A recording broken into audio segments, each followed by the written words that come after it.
សួស្តីពុកម៉ែបងប្អូនទាំងអស់គ្នាថ្ងៃនេះខ្ញុំសូមបង្ហាញពីប្រភេទSK ហុយណា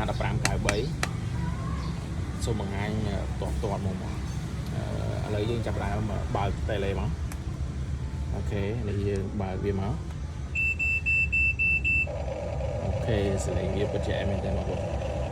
ខ្ញុំសូមបង្ហាញពីប្រភេទនៃការបញ្ជាវាបាទនេះគឺយើងលាទៅមុខគឺជាខាងនេះមកលាទៅមុខអូខេលាអស់មកបាទលាបានវែងតែនេះលាបបលខ្លួនយើងចិត្តឆ្វេងទៅស្ដាំគឺយើងបបលឆ្វេងស្ដាំអញ្ចឹងបងប្អូនអូខេយើងគឺបបលបាន80ដឺក្រេបបបលបានពេញមកគឺយើងជាបានពេញអូខេនេះគឺយើងជាបានអូខេយើងបបលហើយយើងអាចទម្លាក់ដៃចុះបានគឺនៅក្នុង control ខាងឆ្វេងនឹងដដែលគឺយើងទាញវាទៅក្រោមមកយើងទម្លាក់ដៃចុះយើងទម្លាក់វាដៃចុះមកអូខេនេះគឺយើងបបលខ្លួន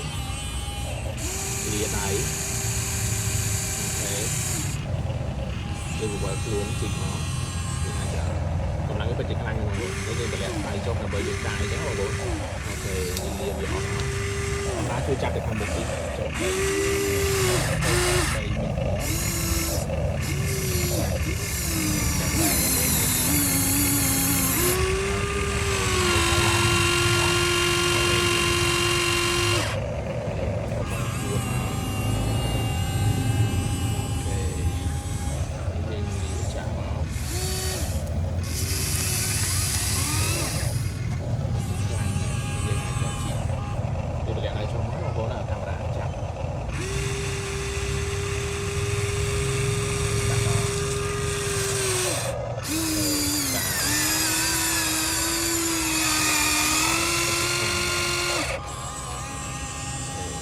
អាចសេរីតាមចិត្តតែទៅ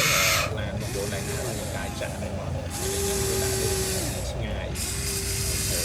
ស្មូតតែបងប្អូនអូខេយើងវត្តួតបានអូខេ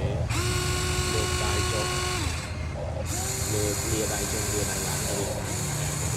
ខេបាយបាយ